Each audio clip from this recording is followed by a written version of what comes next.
Dirty Bertie. Snow.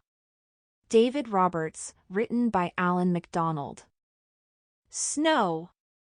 Chapter 1. Bertie woke up. He pulled back the curtains and gasped.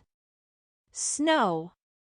For weeks he'd been praying for snow, and now it had finally come. Whoopee. Snowmen. Snowball fights. And even better, sledging on Pudsley Hill. He burst into his parents' bedroom. It's snowing, he yelled. What? Mumbled Mom. It's snowing. Look outside, shouted Bertie, pulling back the curtains. Dad squinted at the alarm clock and groaned. Bertie, it's not even 6 o'clock. But it's snowing, said Bertie. I don't care, go back to bed. Bertie went. A moment later his head poked round the door. Do you think school will be closed? He asked. Back to your bed, bellowed Dad. But Bertie was too excited. How could anyone sleep when it was snowing outside? He hurried downstairs. Hey, Whiffer! Look, it's snowing! They stood at the window watching the snow coming down. There was snow on the rooftops and snow carpeting the lawn. Bertie looked at Whiffer. 5 minutes later they were in the garden. Bertie bounded around, chased excitedly by Whiffer. Snowflakes fell on his face and melted on his tongue. He scooped up a big ball of snow. If only Darren and Eugene were here, he thought, we could have a snowball fight. Crump! His snowball thudded against the side of the shed. Bertie! Oh. Mom stuck her head out of the back door. What on earth are you doing? She cried. Playing, replied Bertie. You're still in your pajamas. They'll get soaked. Bertie looked down. It was true, his pajamas had got a little bit soggy. I'm wearing boots, he said. For heaven's sake, come in before you catch your death. Bertie drooped inside, trailing wet footprints through the kitchen. Whiffer shook himself, showering snow everywhere. Ugh, said Mum. Look at you, Bertie, you're wet through. It's only snow, said Bertie. Go and get some clothes on. In his bedroom Bertie quickly pulled on his jeans and thumped downstairs. The phone was ringing in the hall. Yes, he said, snatching up the receiver. Hey, Bertie! It was Darren. Have you heard? School's closed. Bertie did a wild dance of joy.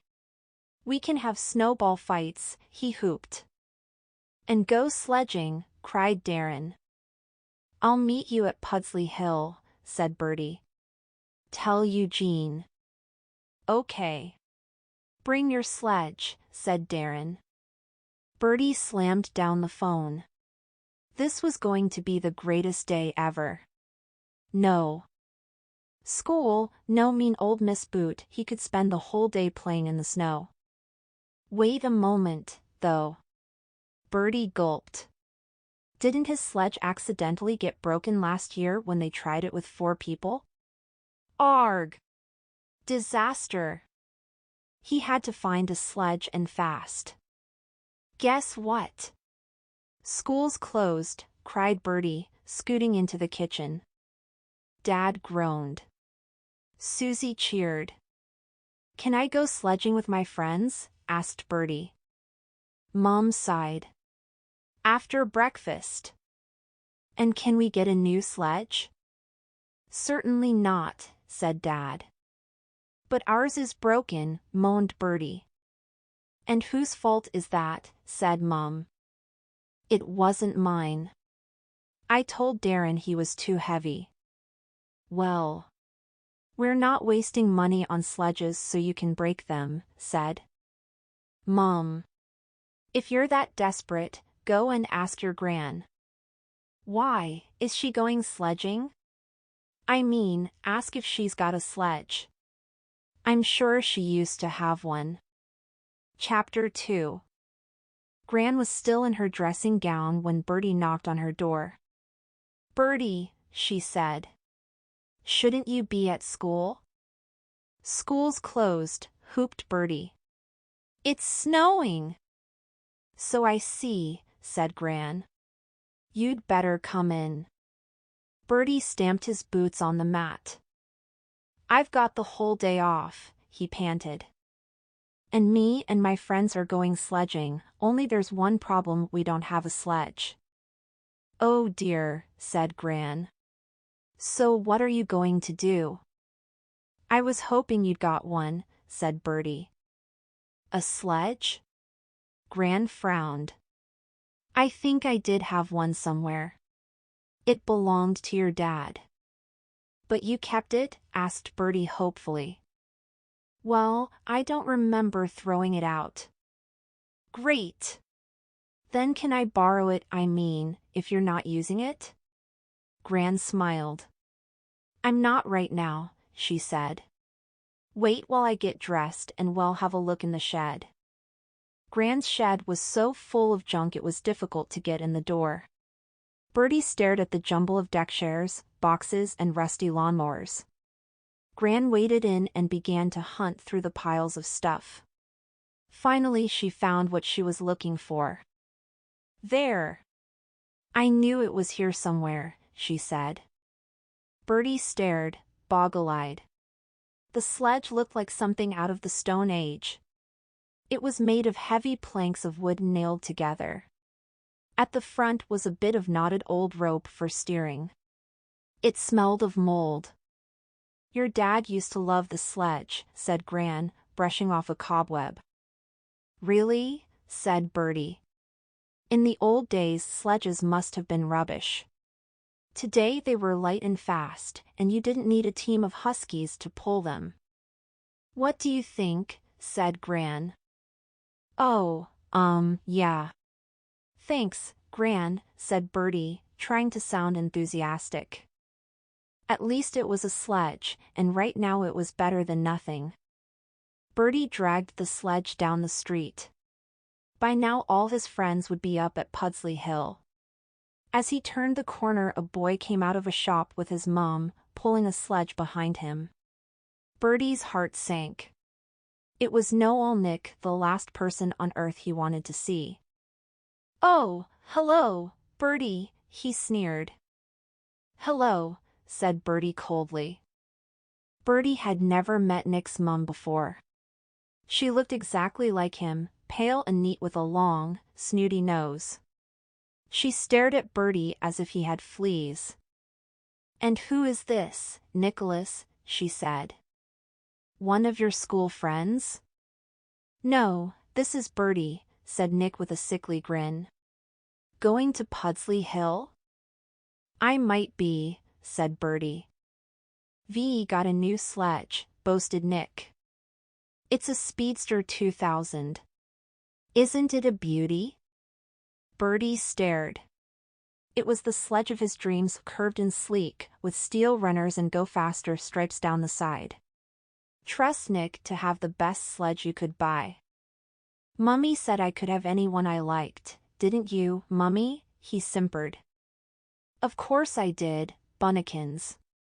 Nick flushed pink. Anyway, I better be going, said Bertie. My friends will be waiting for me. Yes, come along, Nicholas, said Nick's mom. But Nick had other ideas. H-A-H-A, he hooted. Is that your sledge? Bertie scowled. It's my Gran's. And it's faster than it looks. Yeah, said Nick. Where did you get it from? A joke shop? Don't be rude, Nicholas, tooted Nick's mom. Come along. Bye, Bertie, grinned Noel Nick. See you on the hill if your sledge makes it that far. Chapter 3. By the time Bertie arrived, the hill was packed with children. Screams of laughter rang out. Sledges whizzed down the steep slope. Eugene and Darren were waiting for him, idly throwing snowballs. "What kept you so long?" asked Eugene. "And what do you call that?" asked Darren. "A sledge," said Bertie. "I borrowed it from my gran." "But where's your old one?" "If you remember, you helped break it," said Bertie. "This is the best I could do." Darren shook his head.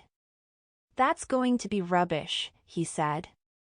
"It smells," said Eugene, holding his nose. Bertie rolled his eyes. "Well, get your own sledge if you're so fussy," he said. "Anyway, it's better than it looks." They tried a practice run. It took both Darren and Eugene to launch the sledge with Bertie on board. It trundled gently at first, then gained a little speed, bumping and bouncing down the hill like an old pram. Bertie clambered off and rubbed his bottom. It was even worse than he'd thought. "Oh, Bertie! Bertie!" Bertie turned round and groaned. That was all he needed Angela nicely. Angela lived next door to Bertie and was always telling everyone that he was her boyfriend. She had her friends Laura and Maisie with her. "Look, Bertie! We're making a snowman," she sang excitedly. The snowman had a fat, lumpy body and was already taller than Angela. It stood at the foot of the slope, looking up the hill with its two coal eyes. Sledges whizzed past on either side. "You can't build it there," said Bertie. "Why not?" said Angela. "It's in the way." "No, it's not." "Yes, it is." "We're sledging here," said Bertie. "You'll have to move it." "You move," said Angela, sticking out her tongue. "It's our snowman and we were here first." Bertie shrugged. "Okay, but don't say I didn't warn you." Zoom! Something streaked past them in a blur of speed. Noel Nick skidded to a halt on his Speedster 2000 and got off. "Hoo-hoo! See that?" he whooped. "That was lightning." "We're making a snowman," cried Angela. Nick ignored her. "Oh, look, it's Bertie with his grandma's sledge," he jeered. "Ha ha," said Bertie. "Actually, it's a lot faster than it looks." Nick smirked. "That old crate? It's better than yours." "Oh yeah." Nick folded his arms. "Well, if you're so OD. Sure, let's have a race. First one to 0G the bottom of the hill." "You're on," said Bertie. Angela clapped her hands. "Goody! A race! Ely be the judge." Bertie trudged up the hill, dragging the sledge behind him. He was already wishing he'd kept his big mouth shut. He flopped down on the snow beside Darren and Eugene and told them the bad news. "A race?" said Eugene. "Are you mad?" "He was showing off," said Bertie. "What else could I have done?" "But a race. Have you seen his sledge?" "Tell him you changed your mind," said Darren. "I can't, not now," said Bertie. 3 looks stupid. "You'll look even more stupid when you lose," said Darren.